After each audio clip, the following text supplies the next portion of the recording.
कृष्ण की वाणी। बच्चे, आज तुम्हारा कृष्ण तुम्हें दिल से आशीर्वाद देता है मेरे बच्चे, दिल से। तुम्हें हर खुशी मिले मेरे बच्चे, हर खुशी, और तुम हर धोखे से बचकर रहो मेरे बच्चे। अब देखना, मेरा आशीर्वाद है तुम्हारे साथ, मैं हूँ तुम्हारे साथ। जिन लोगों ने भी तुम्हें धोखा दिया था ना, वो तो हो गया, लेकिन आगे चलकर अब तुम्हें कोई धोखा नहीं दे पाएगा, क्योंकि अब मैं सबके मुखौटे तुम्हारे सामने उतरवा के रख दूंगा। अब सच सामने आता रहेगा तुम्हारे सामने ना झूठ टिक नहीं पाएगा, क्योंकि मैं तुम्हें विशेष आशीर्वाद दूंगा, जिससे तुम एक अच्छे इंसान का और झूठे इंसान का फ़र्क समझ पाओ। तुम्हें समझ आ सके कि कौन सही है कौन गलत है, और इसका तुम्हें जानना बहुत ज़्यादा ज़रूरी है, क्योंकि तुमने बहुत धोखे खाए हैं। लेकिन अब ऐसा नहीं होगा, अब सारे धोखों से मैं तुम्हें मुक्त करता हूँ मेरे बच्चे। और सुनो, अब बहुत कुछ होने वाला है मेरे बच्चे, और वो सब कुछ अब तुम्हारे हिसाब से होगा, तुम्हारे हिसाब से। तुम चाहते थे ना कि कुछ चीज़ें तुम्हारे हिसाब से हो, तो ठीक है, अब जो भी होगा वो सब तुम्हारे हिसाब से होगा, सब तुम्हारे हिसाब से। तुम्हें खुशी मिलेगी, शांति मिलेगी, संतुष्टि मिलेगी मेरे बच्चे। तुम देखते जाओ। अब बस, अब बहुत हुआ जो हो गया, लेकिन अब जो होगा वो बहुत अनोखा होगा तुम्हारी ज़िंदगी में। तुम देखना मेरे बच्चे। तुम जानते हो, तुम्हारे कृष्ण के चरणों में, तुम्हारे कृष्ण के चरणों में ब्रह्मांड है मेरे बच्चे, ब्रह्मांड। अगर तुम मेरे चरणों में शीश झुका लो ना, तो ये समझना कि तुमने पूरे ब्रह्मांड में शीश झुका दिया है। मेरे चरणों में तुमने अपने आप को समर्पित कर दिया है ना, तो तुम्हें कहीं जाने की, कहीं भटकने की कोई ज़रूरत नहीं मेरे बच्चे। किसी दर पे जाने की ज़रूरत नहीं, कुछ करने की ज़रूरत नहीं। अगर तुमने अपने कृष्ण के चरणों पर सर रख दिया ना, तो बस मेरे बच्चे, मेरे चरणों में पूरा ब्रह्मांड बसता है, पूरा ब्रह्मांड मेरे बच्चे। और सुनो, विवाह की चिंता क्यों करते हो? तुम्हारा विवाह जल्द से जल्द हो जाएगा, बिल्कुल भी चिंता मत करना। ऐसा हो रहा है ना कि रिश्ते आते हैं, आते आते रह जाते हैं, तुम्हारे रिश्ता होते होते रह जाता है मेरे बच्चे, ऐसा होता है ना। लेकिन तुम चिंता मत करना, वो हो जाएगा मेरे बच्चे। इस बार तुम्हारा रिश्ता सफल रहेगा, बिल्कुल भी चिंता मत करना। बस इस बार मेरा नाम जाप करके जाना, ठीक है ना? अगर जाओ तो मेरा नाम जाप करके जाना। और इस बार जो तुम्हें घाटा हुआ है ना तुम्हारे कारोबार में, तो वो मेरे बच्चे तुम्हारी कुछ कमी थी, वहाँ पर तुम्हारी कुछ लापरवाही थी, इस वजह से हुआ था। उस लापरवाही को समझो, देखो कि कहाँ पर हुई थी, कहाँ वो कमी थी, और उस कमी को दूर करो। ऐसा नहीं कि वो नुकसान तुम्हारा हुआ या घाटा तुम्हारा हुआ, नहीं। आने वाले वक्त में मैं उससे भी बड़ा तुम्हें मुनाफा करके दूंगा, चिंता मत करना। और जितना भी तुम्हारा घाटा हुआ है ना, जितना नुकसान हुआ है, वो सबकी भरपाई होकर तुम्हें मुनाफा मिल जाएगा। तुम देखना, अब तुम मेरे चरणों में हो, अपने कृष्ण के चरणों में, चिंता मत करना। और सुनो मेरे बच्चे, अगर कोई खाना खाता है ना, तो उसकी थाली मत छीना करो मेरे बच्चे। उसके आगे से कभी थाली नहीं छीननी चाहिए, कभी नहीं मेरे बच्चे। अन्न का अपमान है ये, उस इंसान का अपमान है, ये गलत है मेरे बच्चे। चाहे तुम उस इंसान को पसंद करो या ना करो, लेकिन उसके सामने से कभी थाली मत लेना मेरे बच्चे, कभी नहीं। अन्न एक बहुत बड़ी चीज़ है, अन्न से किसी का पेट भरता है मेरे बच्चे, उसकी आत्मा तृप्त होती है। तो कभी किसी की थाली मत छीना, ये चीज़ तुम्हारी ज़िंदगी में भी आ सकती है, तो कभी किसी के साथ ऐसा मत करना मेरे बच्चे। और सुनो, जो तुम्हें बिखरा बिखरा सा लगता है ना, कि सब कुछ तुम्हारी ज़िंदगी में बिखर गया है, अब संवार नहीं सकता कोई, तो ऐसा नहीं है मेरे बच्चे।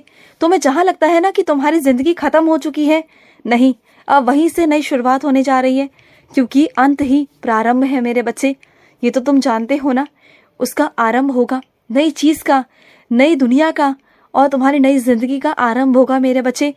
तुम इतना परेशान क्यों हो मेरे बच्चे? इतना तुम मायूस क्यों हो? मैं हूं ना तुम्हारे साथ सब कुछ करने के लिए मेरे बच्चे। क्यों अपने दिल को छोटा कर लेते हो? क्यों मेरे बच्चे? ये सब मत किया करो।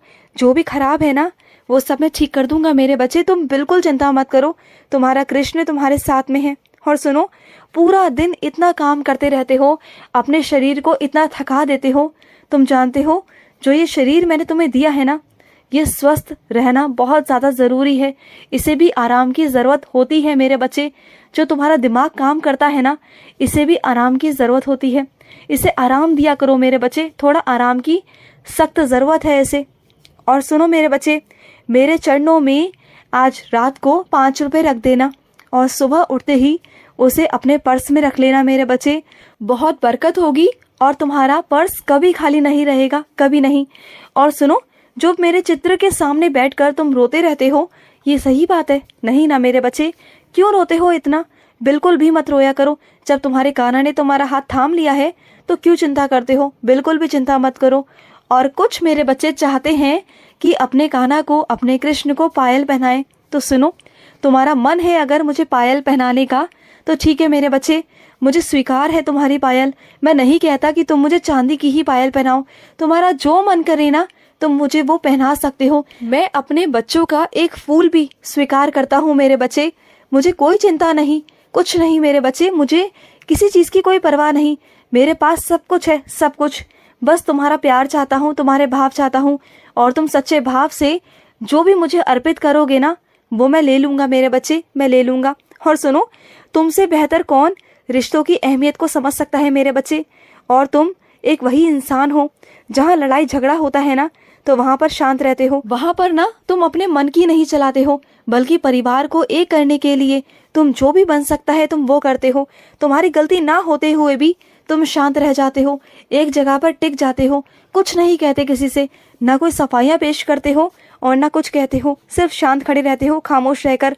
और मेरे बच्चे, ये तो तुम नहीं जानते हो कि शांत रहकर ना तुम सदियों सदियों का कल्याण कर लेते हो अपना। क्योंकि जो मेरा बच्चा शांत रहता है ना, जो जवाब नहीं देता उसका जवाब तुम्हारा कृष्ण देता है मेरे बच्चे।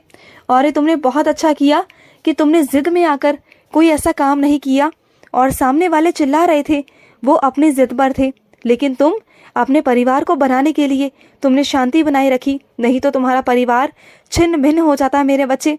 और यही तो तुम्हारा सबसे बड़ा योगदान है कि तुम अपने परिवार को एक करके रखते हो हमेशा। कभी कुछ गलत होकर भी ना तुम नहीं बोलते हो, और ये तुम्हारी बहुत अच्छी बात है। क्योंकि आजकल की दुनिया में ना सब अपना अपना सोचते हैं, सब स्वार्थी होते हैं, लेकिन सिर्फ तुम हो जो सबका सोचते हो और अपना बहुत बाद में सोचते हो। लेकिन मैं तुमसे ये भी कहूँगा कि अपना भी सोचा करो मेरे बच्चे। और अपने कुछ बच्चों से कहना चाहता हूँ कि अपने बच्चों को ना रोज़ रोज़ मेरे बच्चे विद्यालय में भेजा करो। कभी कभी तुम क्या करते हो, ज़रा सा कुछ होता है तो तुम छुट्टी करवा देते हो, और तुम्हें कहीं जाना होता है तब भी तुम छुट्टी करवा देते हो। ये गलत बात है मेरे बच्चे। बच्चों को रोज़ विद्यालय भेजा करो, रोज़ मेरे बच्चे। तुम जानते हो एक एक दिन का बहुत प्रभाव पड़ता है। अगर तुम्हारा बच्चा पढ़ाई से कुछ देर या कुछ घंटे ही दूर रह लेना तो उसका मन, उसका दिमाग हमेशा खेलने की ओर ही रहता है मेरे बच्चे। तो इतनी ज़्यादा छुट्टियां मत कराया करो, बिल्कुल भी मत करवाया करो मेरे बच्चे। और अपने बच्चों को ये समझाओ कि तुम कितनी मेहनत करते हो, उन्हें ये बताओ। हर चीज़ उनके कहने पर उनकी ज़िद पूरी मत करो, क्योंकि अगर तुम उनकी हर एक ज़िद पूरी करोगे ना तो वो तुम्हारी अहमियत को, तुम्हारे काम को कभी नहीं समझ पाएंगे, तुम्हारी मेहनत को कभी नहीं समझ पाएंगे। और तुम्हें ये सिखाना बहुत ज़्यादा ज़रूरी है कि तुम कितनी मेहनत करते हो और मेहनत करके उनका पालन पोषण करते हो। समझ रहे हो ना मेरे बच्चे? तुम्हें ये अपने बच्चों को सिखाना बहुत ज़्यादा ज़रूरी है, और ये बचपन से ही सिखाया जाता है, ये संस्कार बचपन से ही दिए जाते हैं। बड़े होकर तो उन्हें कितना भी समझा लो, कितना भी बता लो, उन्हें समझ में नहीं आता। लेकिन अभी से अगर अपने बच्चों को अच्छे से अच्छे संस्कार दोगे तो वो आगे चलकर तुम्हारे लिए ही अच्छे होंगे मेरे बच्चे। आज का रात्रि कृष्ण संदेश समाप्त हुआ। जय श्री कृष्णा।